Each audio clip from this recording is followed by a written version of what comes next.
This week, we're back in the Scottish borders as we show you more of our favourite places in and around the town of Jedburgh. Hello, today we are in England and as you can see the weather is very nice here. I wonder what the weather's like in Scotland. Shall we go and find out? Hi Bex! Hi, the weather in Scotland is beautiful. This is the gateway to the Scottish borders and it's an amazing part of the world. It's a starting point for today's journey. What have you found, Bex? What have you found? Do you want to go and look at the Redesdale goat sculpture? I think if you're in Scotland that's something you've got to see. Yes, we're on this little path which has got a fence on both sides, so we're going to go and have a look at the goat sculpture and De Niro is going to have a wee sniff, and if he has anything else I'll edit that bit out. De Niro!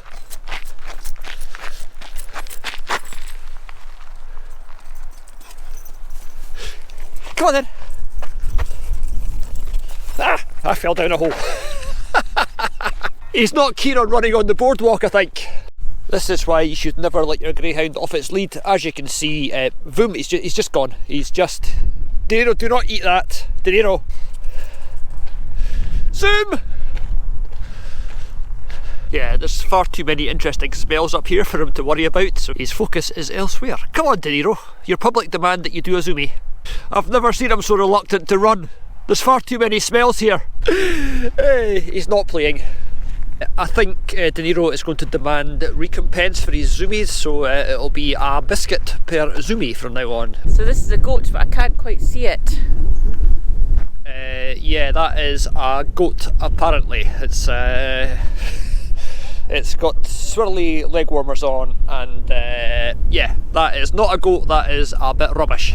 So this is the borderlands where today's adventure starts. We are presently just in England by, I guess that forest is the edge of Scotland. So we're going to go from here and we're going to head north. So next stop will be whatever we find, but probably the town of Jedburgh, which you guys will love with its old abbey and old church and Mary Queen of Scots house. Obviously we'll go into all the things we can get into for nothing. But while we're here, get a look at that view down into England, because this really is a stunning part of the world. Are you going to run? No? You can see who De Niro's favourite human is, can't you? I'll give you a clue, it's not me. Well, either favourite human or person that gives him the most biscuits. The thing about that goat sculpture is it's the sort of sculpture I would make if I couldn't do sculpture at all, because what I would say to anybody that said, that looks nothing like a goat, is I would say, oh no, you're not seeing it properly, you're not getting the spirit of the goat. You know, it's the spirit of the goat as opposed to an actual goat. But it is in an absolutely amazing setting. That is just gorgeous. And the sun's out, although it's not awfully warm. If you don't know what a goat looks like from that amazing sculpture, there's a picture of a goat. Not that we're still talking about it, but as you can see there, in 1388 on a moonlit night, the Scots defeated the English at the Battle of Otterburn.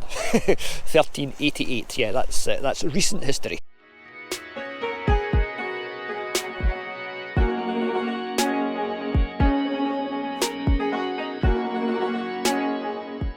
Come about half a mile down the road and then did a bit of an emergency stop because yeah, look, it's an old church in the woods. Ooh.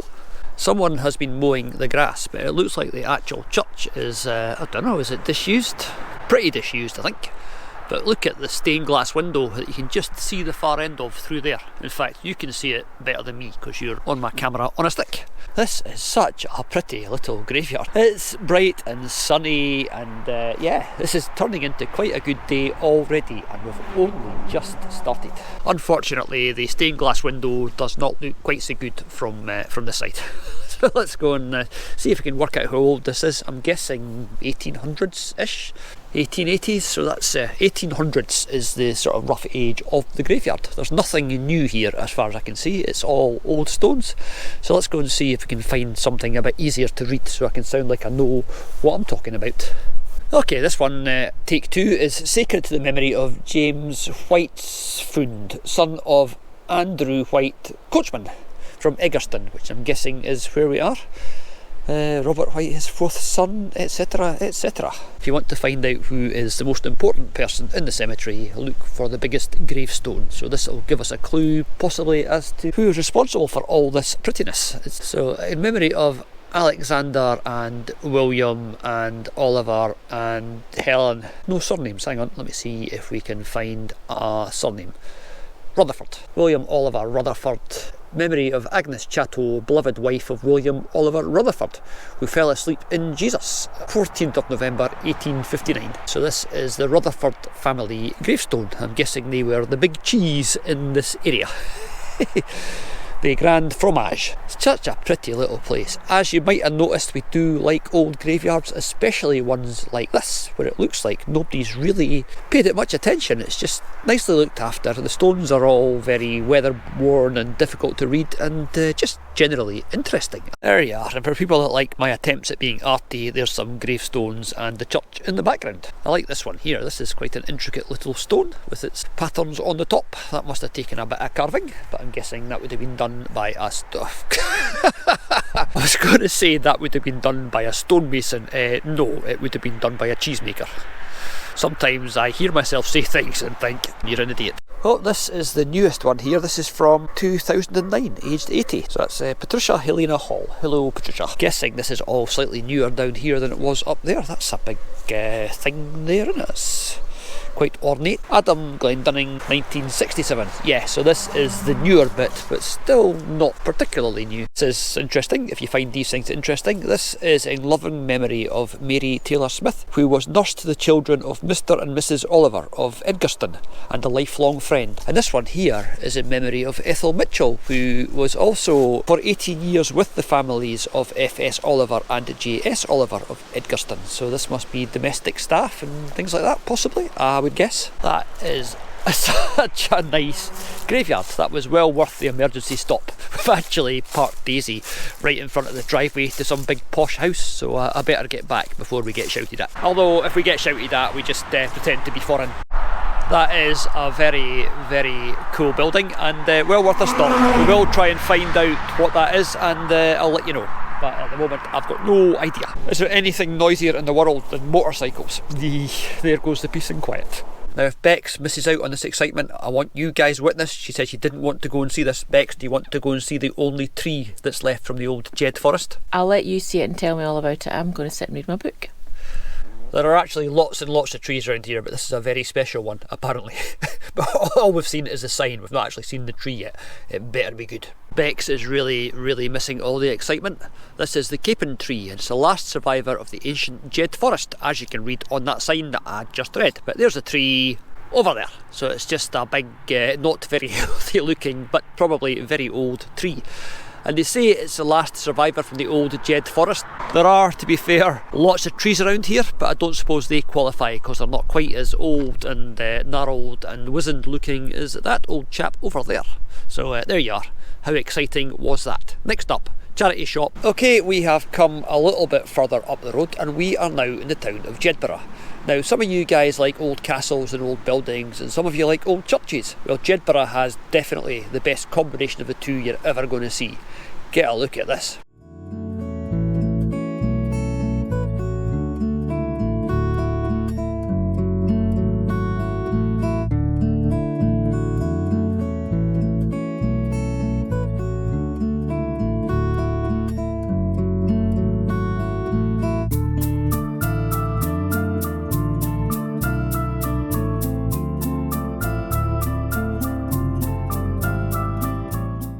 I think they also have charity shops. Oh yeah, charity shops and possibly scones. If you watch our videos, the name of Mary Queen of Scots does pop up quite a lot. And guess what? Yeah, she was here as well. She's actually got a house here. Mary Queen of Scots house, funnily enough. Oh, there's a 4 Abbeys cycle route. What do you say we go and try that one day?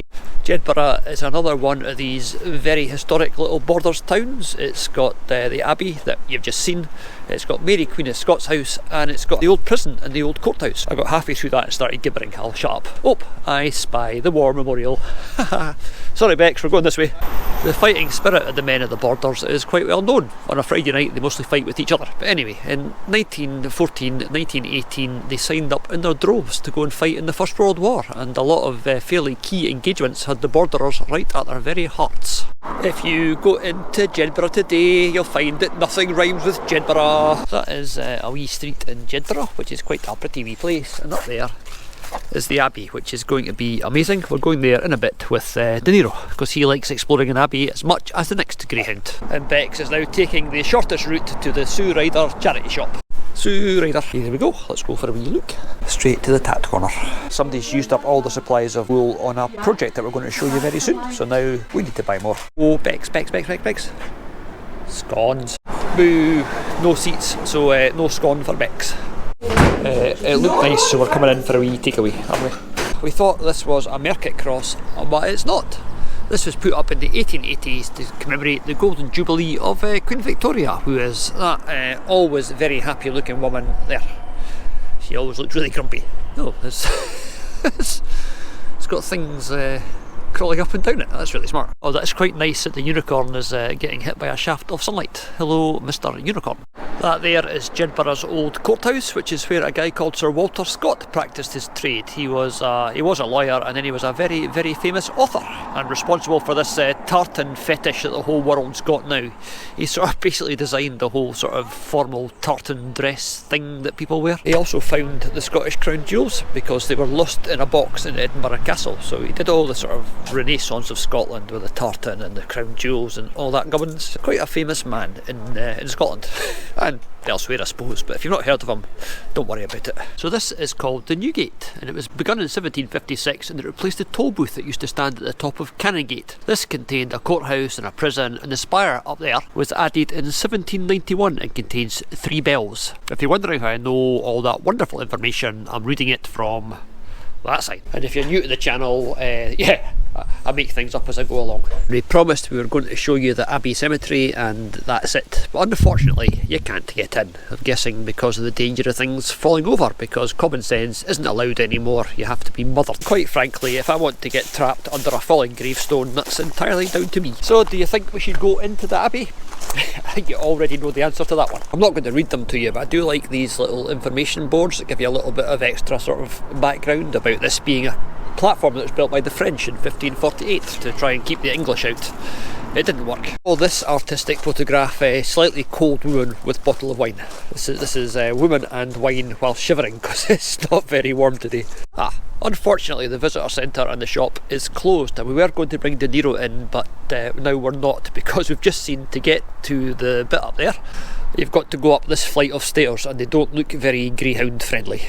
It's funny the things that you find that are linking different civilisations and different cultures, because there's a board that they excavated here in the 1980s, and if you've watched their video of Spinalonga, they had the same game there. I know it was probably worldwide, but it's just, you never notice these things till we're out doing these wee videos for you guys. So there, 9 Men's Morris, played by lepers in Spinalonga and monks in Scotland. You think that we're really good at giving you information for things we don't know what we're talking about? There, that is a room of uncertain function. Like, you couldn't have worked that out for yourself. And this a little bit over here is the monks' burial ground. There's only one remaining headstone, but it says it over there, that's how I know. This is a really, really smart wee set of ruins here. It's a pity that, as with most of historic Scotland, it's all closed off because of high level masonry dangers and bits like those sticky bit out bits falling off. It always sounds like I'm repeating myself, because in a few of our videos we visited old abbeys, but the reason it's in this state is all down to the Protestant Reformation, where the Catholic Church was replaced as a national religion by Protestantism, so all of the Catholic buildings were all demolished and destroyed, and the ones that survived did so because they became local churches and local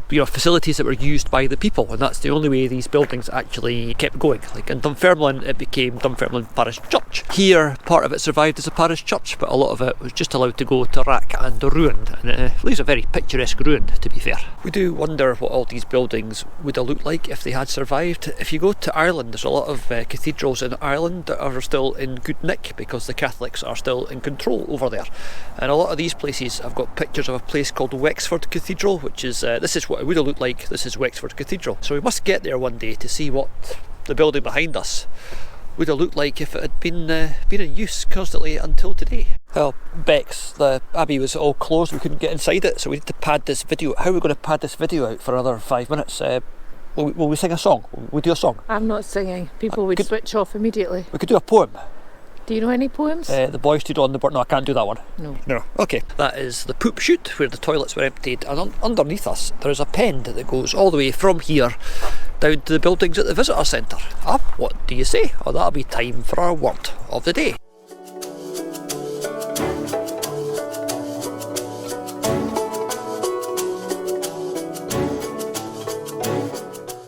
They would dump all of the sewage and all the waste in there, and then they would let the river in, and it would flush it all away. That's quite clever. Sanitation for the monks that lived up in the houses and the buildings over there. So there's the visitor centre, also closed.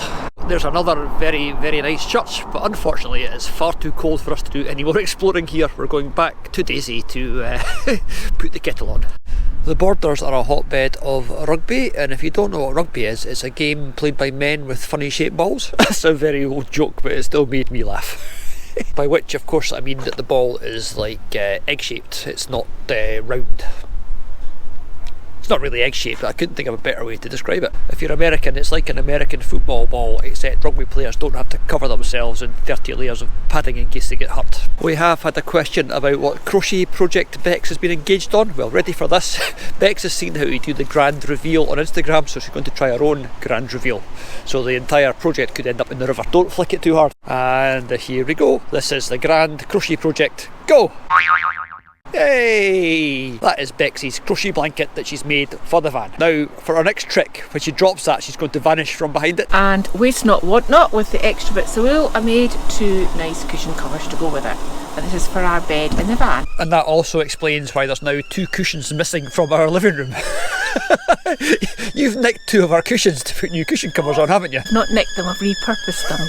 Right gang, you've been seeing little bits and pieces of Daisy, our new camper van, so we'll give you a quick update on the progress so far. We've been at it now on and off for about 3 weeks. It's the least professional camper van conversion. People do videos of these things where they're all very well filmed and very professional. Ours isn't, but you get an idea. I keep forgetting to film things, so I'm too keen to get on and get things done. So let's have a look at the van. Oh, do you like the mug, by the way? We weren't joking when we said we were going to get De Niro's face on a mug. The priority for the van conversion was this big lump of stupid here, and that's De Niro's bed over there, with a door at this side and a door at the back, so he can be put in there when we're driving, but it gets open the rest of the time, so he can come out and take up all the space.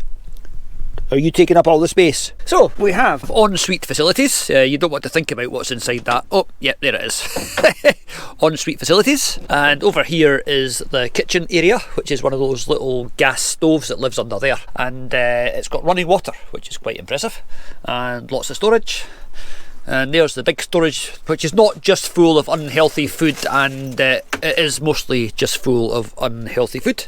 And over there is the bed. So far it's starting to look a bit like a proper camper van, or our version, a shoestring version of a proper camper van. And the coolest thing, we've got swivelly bits on the front seats, so you can swing them round and sit on this side. De Niro, are you impressed? De Niro is not impressed because he's not getting any more biscuits, because he wouldn't do zoomies earlier on. Excuse me, you haven't shown people the gin department or the wine department yet. Well, we don't actually have a gin department yet, but we're going to fix that. In the next update you'll see something that no other camper van has, as far as I know. But in the meantime, the gin department is... Yeah, this actually isn't fully implemented yet, but the gin department is 2 bottles of gin in that protective packaging down there.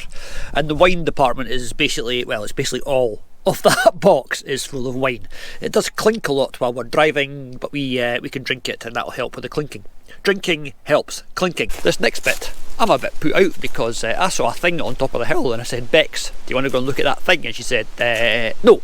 Can I stay in the van and read my book? If you go down to the woods today, you'll probably hear me talking to myself again.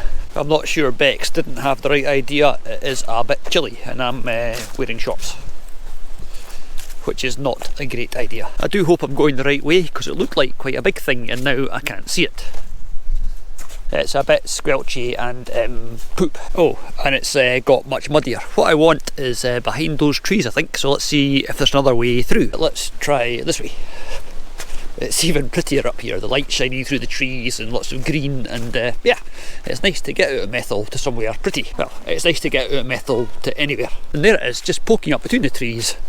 That is the Waterl Monument. It's a monument to the first flushing toilet in Scotland. That's not actually true. There is quite a lot of uphill. This had better be worth it. I should have brought De Niro. There's quite a lot of dogs up here, but as we know, he's not really interested in dogs. He's more interested in biscuits. Hello! But although he's not interested in dogs and he is interested in biscuits, De Niro has figured out that people with dogs very often have biscuits.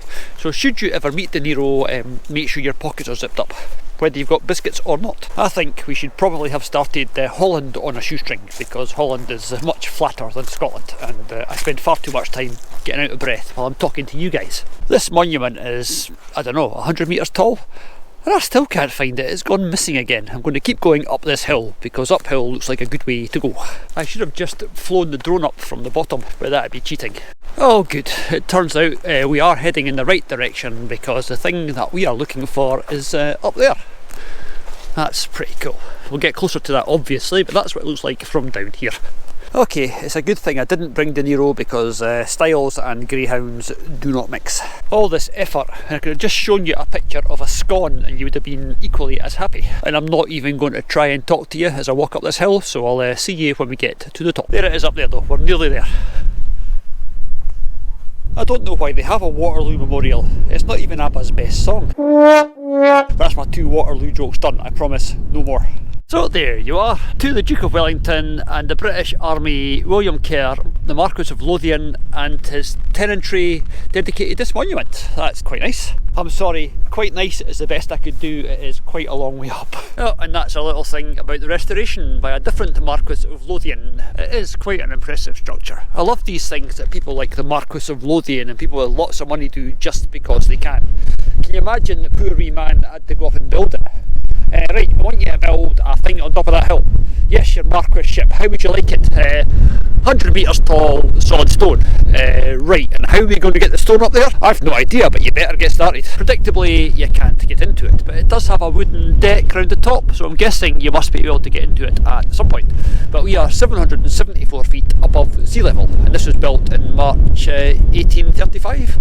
I did come up here to use the drone and look at this thing, but it's really, really windy, so I don't think you really have to, because I'll show you with the camera. This is quite an impressive panorama.